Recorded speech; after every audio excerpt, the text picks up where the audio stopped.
tanto, desde aquel trabajo estudié, partiendo de un conocido fragmento de los escritos póstumos de Nietzsche, las categorías fundamentales de pensamiento que generan el nihilismo. La implicación de Platón a la hora de establecer las bases de esta forma de pensamiento es muy clara.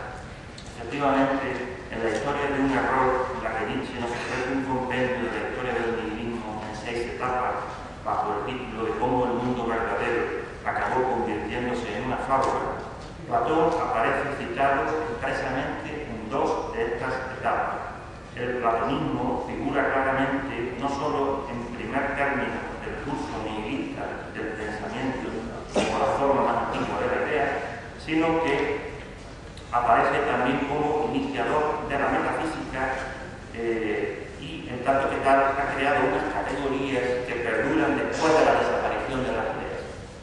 Lo que quisiera mostrar hoy es precisamente esto, es decir, que el platonismo, de acuerdo con Nietzsche, no ha quedado atrás después de la destrucción del mundo inteligible, al que hace referencia la 5ª etapa del proceso descrito en este pequeño capítulo, porque ha sido capaz de generar un discurso metafísico que se inmiscuye en el presente, determinando el suelo sobre el que se asienta la filosofía de los valores.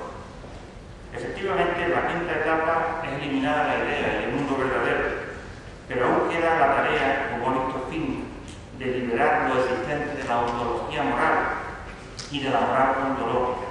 Al comentar esta 5ª etapa, dice Heidegger, con razón, que a pesar de la eliminación del mundo suprasensible como mundo verdadero, sigue estando el lugar vacío de ese arriba y la hendidura en la construcción entre un arriba y un abajo. 2 puntos, dice Heidegger, el platonismo. De la 5ª a la 6ª etapa tiene lugar el paso de un nihilismo incompleto a un nihilismo perfecto. Era el tiempo de Nietzsche y quizás constituye también todavía el nuestro.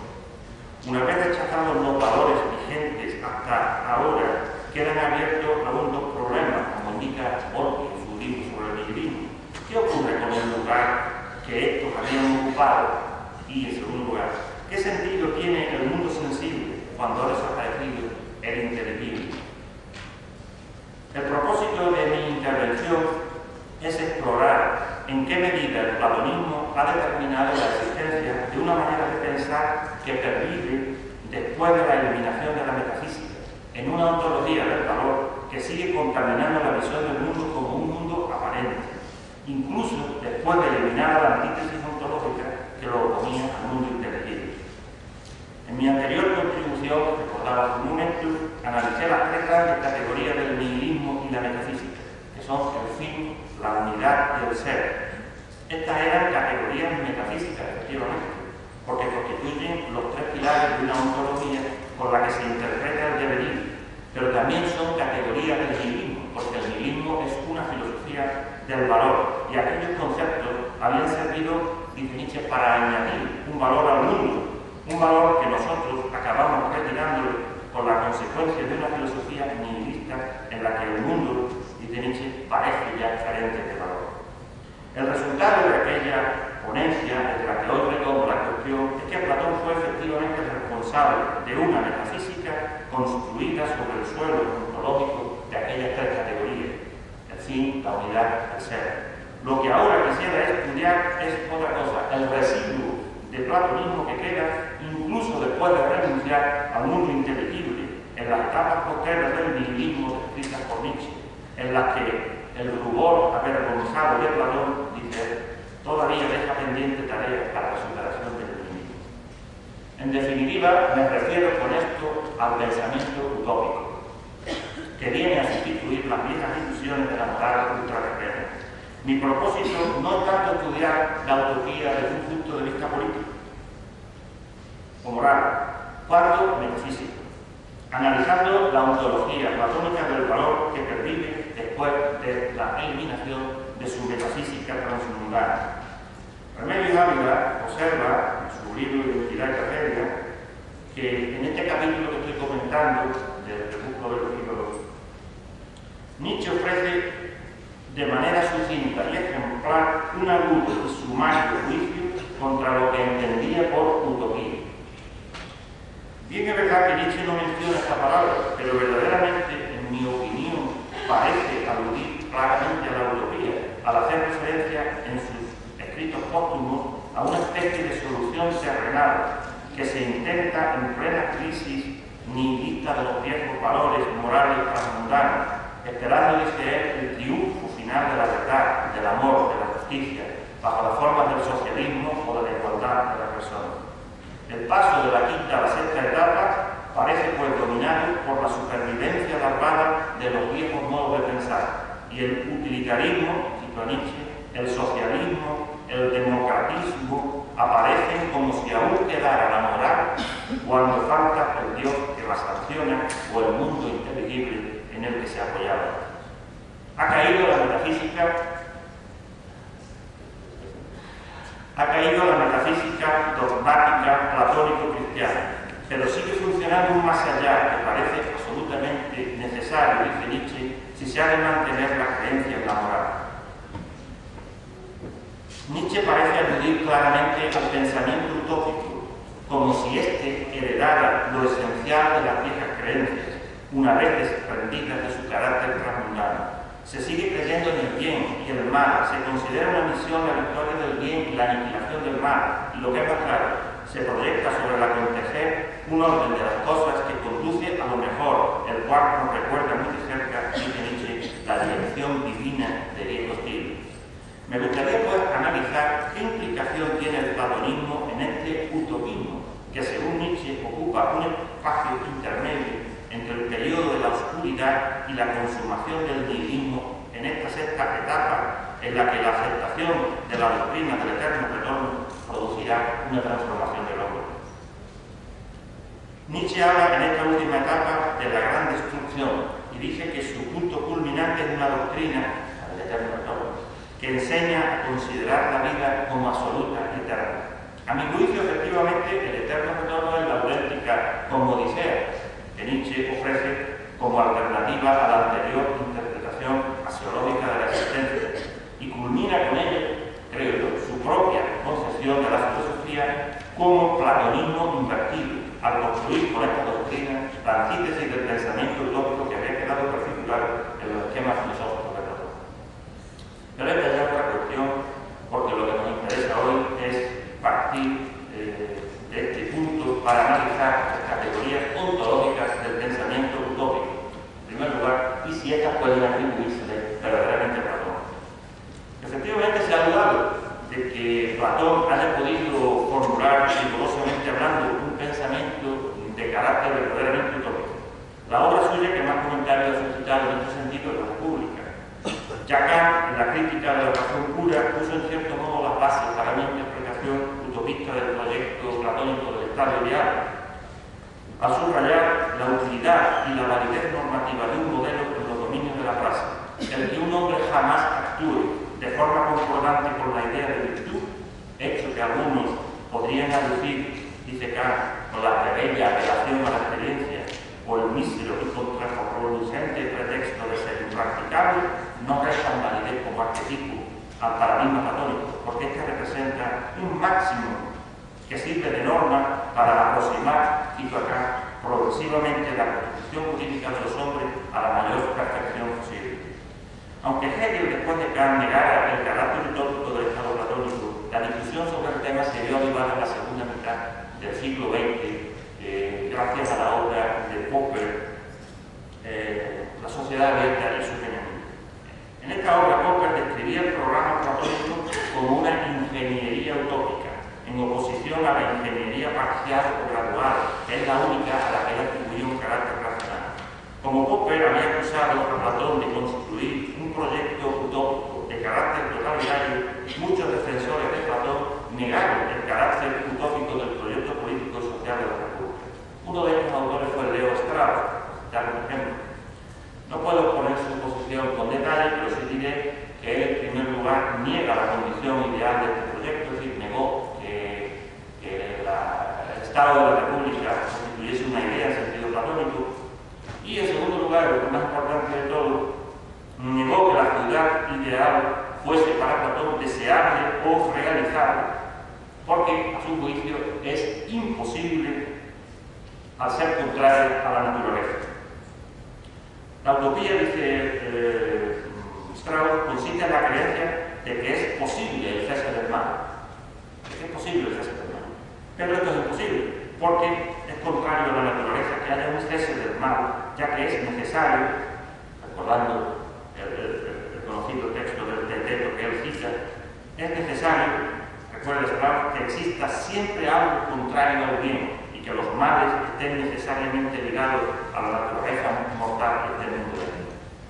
Una opinión que no debemos olvidar en este debate sobre el carácter utópico o no de la propuesta platónica es la del propio Nietzsche. Ya en sus primeros años hizo en sus cuadernos unas anotaciones que clasificaban a Platón entre los idealistas y decía en general de hecho que para él la existencia no es soportable sin una utopía. En años posteriores, esta cita pertenece a los años finales de los 60, principios de 70, 74, en años posteriores, cuando escribe Humano, demasiado humano, cita en varias ocasiones a Platón como un filósofo cuyo más gran deseo era llegar a convertirse en un supremo legislador y fundador de Estado filosófico. El hecho de que Nietzsche asociara a Platón con la política de un Estado absoluto, como hace aquí, parece indicar que en los tiempos en los que escribió esta obra, Humano, demasiado humano, el proyecto político platónico contaba para él como una utopía realizable y además deseable.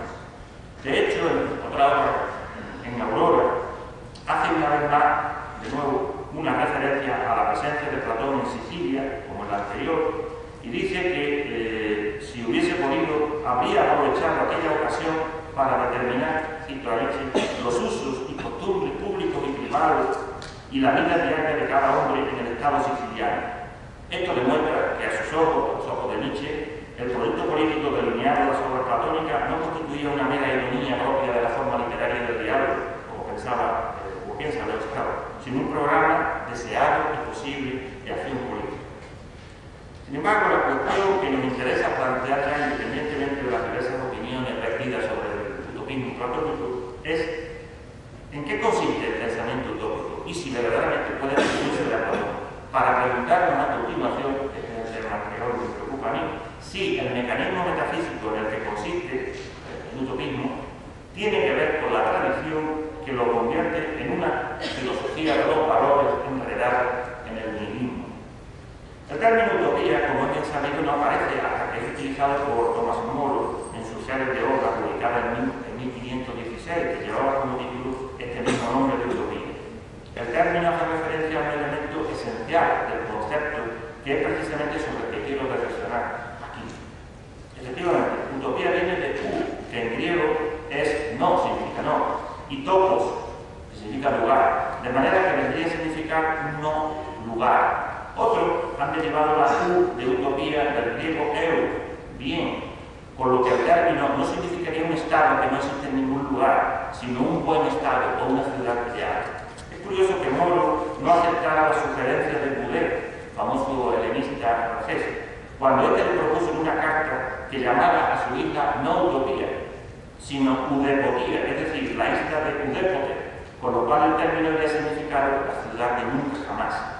De manera que la palabra no hace referencia, a pesar del sentido peyorativo que haya podido adquirir, a nada imposible o meramente quimérico, sino simplemente una propuesta política sobre una posible constitución cuya validez no está condicionada por la existencia o por la realidad empírica de las cosas actualmente existentes. En la descripción del concepto de utopía dada por Mannheim, su obra clásica Ideología y Utopía, el término puede ser aplicado a cualquier proceso de pensamiento o estado de espíritu que resulta incongruente con la situación real dentro de la cual ocurre, y la incongruencia, observa Mannheim, deriva del hecho de que tal estado de espíritu se orienta en el pensamiento y en la práctica a objetos que no existen en una situación real.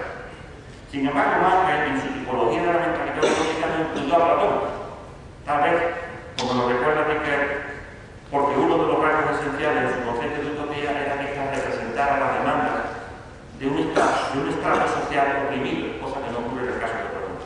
Pero dejando a un lado el contenido político de la definición, creo que el proyecto platónico encajilla perfectamente dentro del concepto de utopía definido por Mannheim, porque este hace referencia, en primer lugar, a un pensamiento que trasciende la realidad y, en segundo lugar, a una propuesta que, de ser llevada a la práctica, destruiría el orden de cosas existentes. A lo largo de la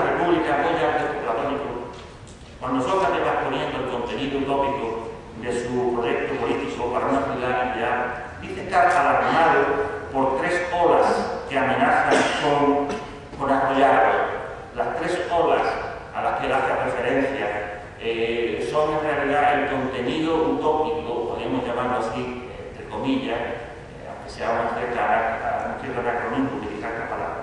Las tres olas que definen lo que para los ojos del propio Platón era el contenido utópico de su estado ideal era, en primer lugar, la igualdad de hombres y mujeres, en segundo lugar, la comunidad de mujeres e hijos prescrita para los guardianes, y en tercer lugar, el gobierno de los filósofos.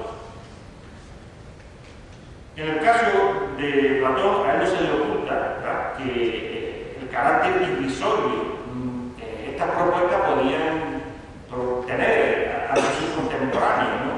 Cuando habla de estas olas, pues Sócrates dice que debe ser arrastrado por una ola de carcajadas que lo sumerja en el ridículo y en el desprecio. Queda claro, pues, que el contenido de la utopía platónica, si podemos llamarla así, incurre en esa característica inversión de la realidad que es propia de toda utopía. Pero la cuestión es el tipo de mecanismo metafísico que la hace posible como forma de pensamiento, porque de ello depende la ontología del valor que preocupa a Nietzsche como causa del nihilismo. Todo el propósito de la República en la indagación de qué es la justicia se ha hecho, dice Sócrates, para de igmatos géneca, es decir, con vistas a un paradigma. ¿Qué significado tiene esta palabra en la obra? Me parece una cuestión decisiva. Lo primero que hay que decir es que el paradigma tiene un carácter normativo y, a pesar de ello, diría yo, verdadero. Esto queda claro en la comparación del gobernante del Estado con el pintor. El artista, como el legislador, debe tener presente en el alma un paradigma, dice Sócrates, y dirigida en la mirada como la realidad más verdadera, para extraer de ella, dice Sócrates, normas sobre lo bello, lo justo y lo bueno. Pero desde nuestro punto de vista, de cara a reconstruir la implicación del platonismo en la filosofía nihilista de los valores, lo más importante, en segundo lugar, es que se trata de una realidad, la del paradigma, cuya validez es independiente de la existencia. No solo independiente de la existencia, sino incluso de su posibilidad en el mundo de la experiencia, lo cual es más fuerte todavía, ¿no?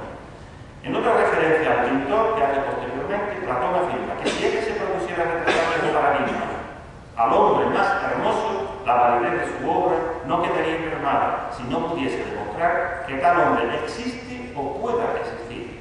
De la misma manera que el valor normativo de su propuesta política no queda disminuido si semejante estado no puede llegar a darse la realidad. Con esto, Platón no quiere decir que sus proyectos sean castillos en el aire, que sean ruegos, imprecaciones. El proyecto es posible, tal vez no como algo determinado a realizarse completamente, sino como algo que puede aproximarse a las propuestas formuladas.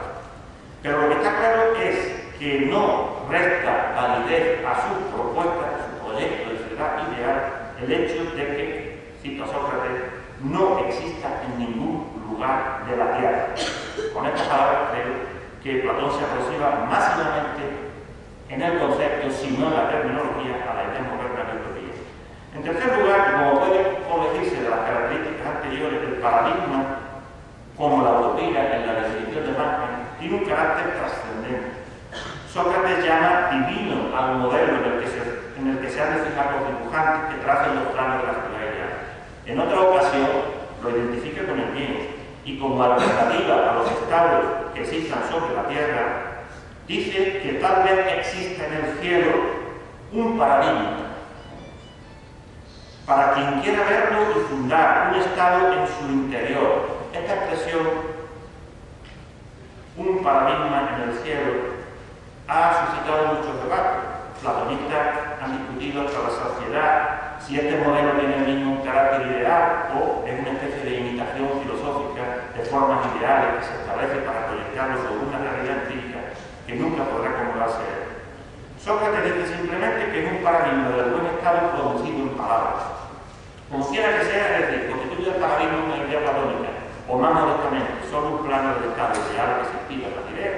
Creo que tenemos en esta filosofía del valor, en la que se funda el estado ideal, la categoría fundamental del pensamiento utópico, porque aquí efectivamente la validez normativa es concebida como una verdad que es independiente de la experiencia, Desde un punto de vista metafísico, podríamos decir que el pensamiento utópico en Platón instala el valor en el ser y establece su esencia al margen de la existencia y de su posibilidad real. La metáfora del artista, que hemos hallado mencionada en diversos pasajes de la República, la volvemos a encontrar en Nietzsche, en algunos de sus fragmentos, atribuida al mismo Platón. Esto demuestra en qué sentido Nietzsche seguía de cerca al texto platónico. Para Nietzsche, efectivamente, Platón es el artista que no soporta ninguna realidad, que mira para otro lado y reduce las cosas que a un resto evanescente que obtiene con sus colores y sus formas o con el sonido y el pensamiento. Su diagnóstico, a juzgar por lo que hemos visto en los textos de la República, me parece acertado cuando afirma que Platón medía el grado de realidad por el grado de valor y decía, cuanto más idea, más ser. Riquet, a propósito de Fourier, el socialista utópico, nos recuerda la importancia que tiene la fantasía y especialmente la inversión en el pensamiento utópico. A Riquet le llama poderosamente la atención el hincapié que Fourier hace en la inversión, una categoría filosófica típica del siglo XIX, como él mismo señala, pues Marx la emplea contra Marx contra Hegel, y los socialistas utópicos la emplean contra la vida real y la sociedad existente. Nietzsche habla también en este texto precisamente de inversión, pues afirma que el platonismo es la audacia de la inversión. Como hemos visto, la independencia que tiene el valor del paradigma respecto a la realidad, de su misma posibilidad de ser llevado a la práctica, hace posible esta inversión, que en realidad es un sustento metafísico. Es esto lo que permite a Platón decir, como afirma Nietzsche en este texto que estoy citando, dos fragmentos, que lo que tenéis por real es un error. Lo que tenéis por real es un error. Y cuanto más nos acerquemos a la idea, más nos acercaremos a la verdad. Platón, como artista que era, dice Nietzsche, refirió en el fondo la apariencia al ser. Esta paradójica afirmación debe ser entendida en su justo término. No es que Platón prefiera el mundo de la experiencia fenoménica, sino que prefiere, dice Nietzsche, lo irreal a lo existente. Prefiere la mentira y la invención a la verdad. En Nietzsche encontramos una crítica de los ideales, de lo que están hechas las utopías, o más exactamente diría yo, de la metafísica que los sustenta. Dice estar lleno de suspicacia y de malicia frente a lo que se denomina ideal. Por supuesto contra el cristianismo, pero también contra los valores del utopismo después del aparente abandono de la metafísica transmundana, es decir, contra la revolución, cita Nietzsche, la abolición de la esclavitud, la igualdad de derechos, la filantropía, el amor a la paz, la justicia y la verdad.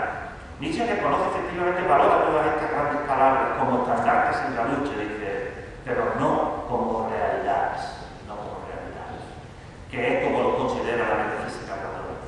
El lugar que se ha quedado vacío por la desaparición del mundo inteligible lo ocupan estos nuevos valores del utopismo, considerados como realidades antes de que el edificio vuelva a precipitarse en la nave destruyéndose en su integridad. ¿Qué relación tiene pues la metafísica del utopismo con el nihilismo? La relación es muy clara, porque el propio Nietzsche es el que afirma que todo el idealismo anterior de la humanidad está a punto de convertirse en nihilismo, en la creencia de la absoluta falta de valor, es decir, en la falta de sentido. El legado de Platón, a mi juicio, está incrustado en el utopismo del pensamiento occidental, porque este, siguiendo la senda de la concepción del paradigma antes esbozada, la concepción platónica del paradigma antes esbozada, otorga una realidad trascendente a los valores y considera la existencia como un error. Cuando sucumba la creencia en este orden esencialmente moral, todos los valores aparecerán, dice Nietzsche, como meros señuelos, con los que la comedia se prolonga sin acercarse, sin embargo, de ninguna manera a un desenlace. Me pregunto yo, ¿no es esta precisamente la desesperanza del hombre moderno que, como ha dicho Octavio Paz, se debate entre la utopía y el nihilismo? Finalmente quisiera hacer referencia a una categoría muy importante tanto para el utopismo como para el nihilismo, al que este parece conducir irrevocablemente. Me refiero a la categoría de totalidad. Tanto Mannheim como Riquet han insistido en ello, de manera que ven como una característica de nuestra época el hecho de que la perspectiva total tienda a desaparecer en proporción a la desaparición de la utopía. ¿Qué significa la totalidad aplicada a la ontología utopista del valor? Mi respuesta es sencillamente que todos los diferentes valores constituyen una unidad indisociable. Podríamos decir que todos los valores son esencias compatibles entre sí, y que están fundados en un mismo principio que hace de ellos una síntesis unitaria. Platón se plantea este tema a propósito de la ciudad ideal. No puedo ocuparme ahora de otro problema relacionado con este, pero que en realidad es diferente, que es el problema del organicismo platónico y la concepción del Estado como un organismo, ¿no? Que Popper esgrimió contra Platón porque lo acusaba de que ahí estaba una de las raíces de su concepción totalitaria del Estado. Lo que me interesa es más bien el aspecto de la ontología del valor y, por tanto, desde este punto de vista, la unidad. La unidad de los valores se apoya en Platón en un doble fundamento. En primer lugar está el fundamento ontológico. No es concebible que los valores sean contradictorios entre sí, porque todos dependen ontológicamente de la idea del bien. A las cosas cognoscibles, como de hecho son los valores, como la justicia, como la virtud, etc., a las cosas conocibles les viene del bien, dice Platón, no solo el ser conocible, sino el ser y la esencia. Y en un texto clarísimo sobre la unidad del valor afirma igualmente que la idea del bien es el objeto de estudio supremo, a partir de la cual las cosas justas y todas las demás se vuelven útiles y valiosas. Por si quedara alguna duda, líneas más abajo, Sócrates dice que si no conociéramos la idea del bien, aunque conociéramos todas las demás, nada nos sería de valor. Y aunque poseyéramos todas las demás, ninguna tendría valor alguno sin él. Esta ontología, este monismo axiológico, es el presupuesto metafísico de la utopía platónica de la ciudad ideal. La unidad política del Estado que Platón considera el mayor bien para una polis es, en realidad, una consecuencia derivada de ello. Mi pregunta es, ¿qué tiene que ver esto con el pensamiento utópico? Ya hemos hecho referencia a la categoría de totalidad que Mannheim y Ricoeur consideran una característica esencial del pensamiento utópico. La unidad de todos los valores en la idea platónica del bien ofrece precisamente la base metafísica para esa totalidad. Y lo que es más interesante, la unidad axiológica pervive en las utopías incluso después de haber desaparecido la metafísica transmundana en la que Platón la fundó. La capacidad que tiene la utopía de generar consecuencias nihilistas, a mi juicio, depende precisamente de esto. En una de las definiciones que le han hecho del nihilismo, dice precisamente que este es, cito un texto de los años 86-87, dice precisamente que es el hundimiento de una valoración de conjunto, Untergang eines Gesamtwertes.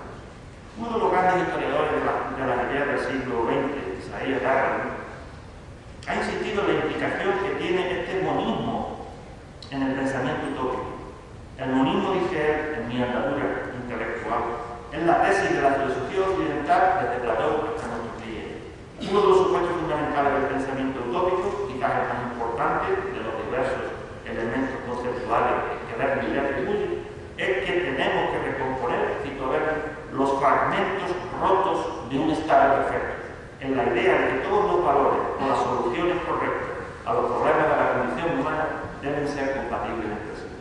La idea de una sociedad perfecta en la que se basa el pensamiento utópico, desde Platón en adelante, dice Berlin, está presente en gran parte del pensamiento occidental y su supuesto fundamental es que a la humanidad se le han entregado las piezas dispersas de un rompecabezas, de tal manera que el problema consiste en ordenarlas dentro de un todo perfecto en el que han de ser compatibles para alcanzar el objetivo utópico de la virtud y de la felicidad.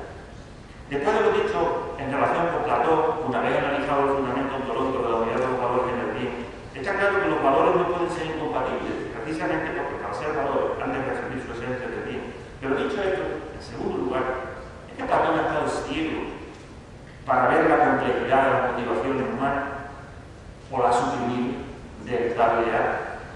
Como es bien sabido, el estado platónico y el alma misma del individuo, con la que se halla en una estrecha correlación estructural, se edifica sobre tres motivaciones fundamentales y diferentes entre sí.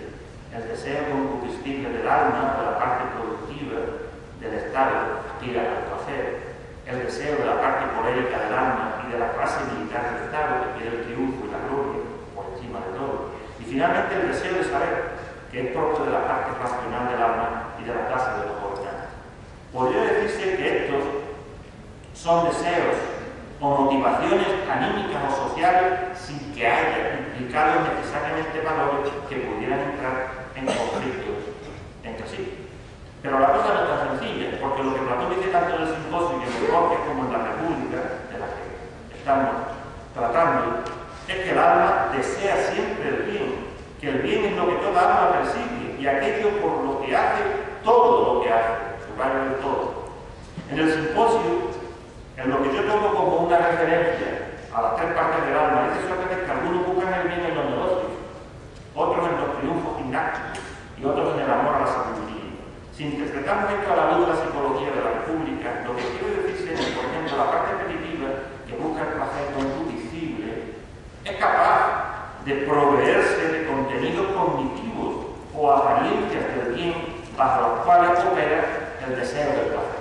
Estos contenidos cognitivos son en realidad la base del valor.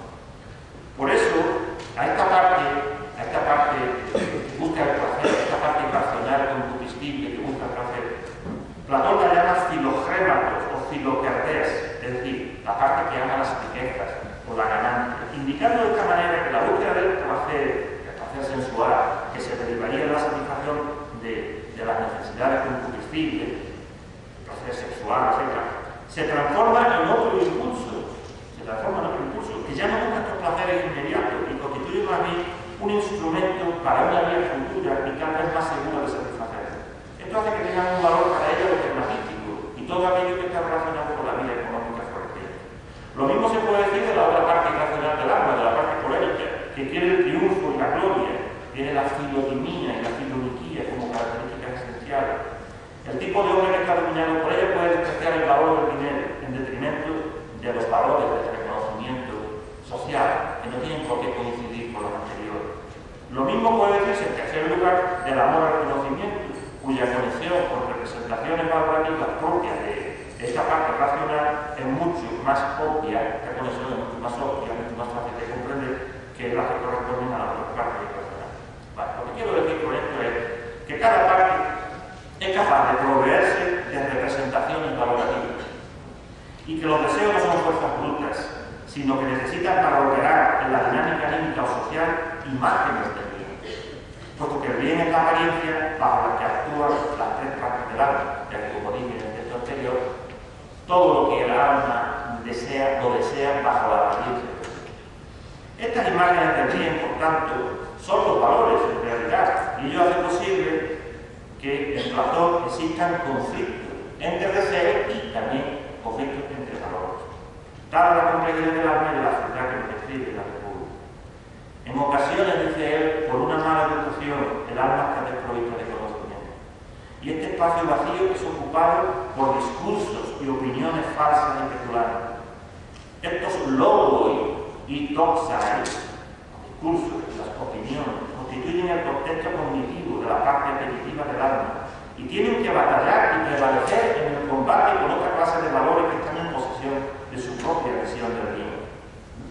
Platón describe el conflicto entre valores que se conectan con deseos diferentes en cada una de las partes del alma. Esta lucha entre deseos de diferente naturaleza da lugar a un conflicto de valores opuestos, debido al carácter cognitivo que los deseos han asumido en sí mismos.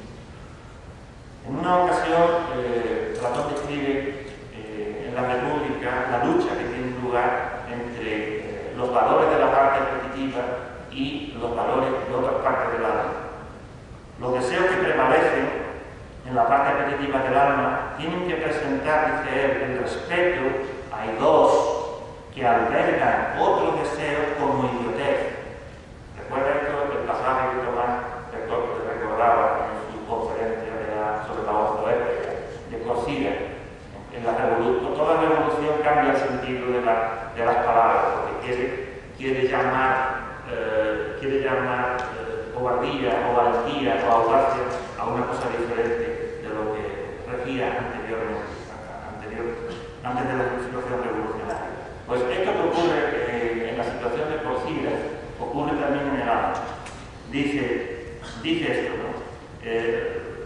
los deseos que prevalecen en la parte repetitiva tienen que presentar el respeto que albergan otros deseos como idiotez, la templanza como falta de virilidad, anantría, la sofosine como anandría, la moderación entre iotes y la mesura en los gastos como rusticidad y servilismo. De la misma manera que ocurre en el alma, puede ocurrir en el Estado. Puede surgir, por tanto, una situación de estasis o conflictos entre las partes que rompan su vida. Pero la cuestión decisiva de cara al pensamiento utópico es la siguiente: ¿podría darse un conflicto de valores en la ciudad ideal? La respuesta es claramente negativa. Porque en el estado ideal está armando la razón, y cuando esto ocurre, incluso el afán de núcleo y de historia, de lo que hemos hablado como característica de las partes irracionales del alma, alcanzan los placeres que les son propios, dice Sócrates, si son acompañados por la ciencia y el conocimiento, por la episteme y el logos. Cuando el alma íntegra sigue la parte filosófica, dice Sócrates, no hay disensiones internas y cada parte hace lo que le corresponde. Es claro que esta armonía anímica y social que Platón proyecta en la ciudad ideal se basa en la imposibilidad de que la razón pueda operar bajo otra hipótesis distinta de lo que hemos llamado con Bergman el monismo de los valores. Si hubiese un conflicto de valores y el alma deseara rechazar a la vez una misma conducta, o se diera el caso de que esto ocurriera en el Estado, es porque hay factores distintos de la razón que se oponen a ello. Probablemente lo que late en el fondo de esta concepción es que Platón aún no ha logrado una distinción suficiente de los diferentes usos de la razón. No digo que no exista la distinción, estoy de acuerdo con los que sí, pero no una distinción suficiente de los diferentes usos de la razón, el práctico, el teórico y el productivo. Y por eso atribuye a la psicología racional del valor el mismo modo de operar que impide a la razón afirmar una cosa y su contrario. Como quiera que ello sea, estamos aquí en definitiva ante otras dos de las tres características esenciales que Isaías Berlin atribuye al pensamiento utópico. La primera es que todo problema auténtico solo puede tener una solución correcta, racional. Y la segunda es que existe un método para buscar esas soluciones que conduzcan a una sociedad perfecta. La teoría de que la virtud es conocimiento, famosa tesis socrática a la que hace referencia Platón, en el sentido preciso de que la razón es la guía para encontrar el camino de un todo social, en el que todas las soluciones y los diferentes valores son compatibles entre sí, es un vasto supuesto platónico, dice Platón, que anima las grandes utopías del Renacimiento, en Moro, Campanella, Hegel, y a la reorganización racional de la sociedad que puede perseguirse desde el racionalismo industrial en el siglo XVIII hasta las diversas formas de totalitarismo que hemos conocido en el mismo siglo XX. La idea que todos estos movimientos utopistas comparten es la unidad del valor y la posibilidad de alcanzar una solución final a todos los males del género humano bajo alguna forma de sociedad perfecta que hay que lograr sin importar a veces el precio que tengamos que pagar por ello, dice Bergman. Desde luego a Nietzsche no se le ha ocultado la importancia que tiene el todo y la unidad de los valores del pensamiento utópico. La prueba es que en estadios intermedios del nihilismo, Nietzsche afirma que, se disuelve la síntesis de valores y metas, de manera tal que los diferentes valores se hacen la guerra y se produce una descomposición. En formas más extremas de nihilismo, se produce el hundimiento de una valoración de conjunto, de esa Gesamtwertung antes citada. Y sucumbe, dice él, entonces, una interpretación. Sucumbe una interpretación. Pero, porque era considerada como la interpretación, parece como si no hubiera absolutamente ningún sentido en la existencia y todo fuera plano. Su recomendación, la recomendación de Nietzsche, es que tenemos que desprendernos del todo, de la unidad, de una fuerza cualquiera, de un incondicional. Hay que hacer pedazos del todo y recuperar para lo próximo, para lo nuestro, lo que hemos entregado a la totalidad y a lo desconocido. Lo que he querido mostrar es que el platonismo no queda relegado al primer estadio del curso nihilista que Nietzsche en el capítulo de cómo el mundo verdadero acabó convirtiéndose en una fábula, sino que independientemente de su metafísica mundana, crea una filosofía del valor que perdura más allá del propio platonismo, de tal manera que el valor como la norma moral, cito a Nietzsche, queda suspendido por encima de la realidad como una instancia que sirve para condenar todo el curso de las cosas. Hemos visto que el platonismo del pensamiento utópico consiste en primer lugar en sostener la validez de una propuesta independientemente de lo que la existencia tenga que decir de ella. Y en segundo lugar, en construir una concepción total, unitaria, acerca de los valores, en la que todos ellos son esencias compatibles y constituyen por eso la fórmula de la sociedad perfecta que viene a desarrollar. Pero tal vez lo segundo, pienso yo, no sea más que una consecuencia de lo primero, es decir, la compatibilidad, un resultado de la trascendencia. Y la verdad más cierta quizás sea la tragedia de una existencia que nos obliga a elegir, es decir, a elegir entre valores que son incompatibles, incluso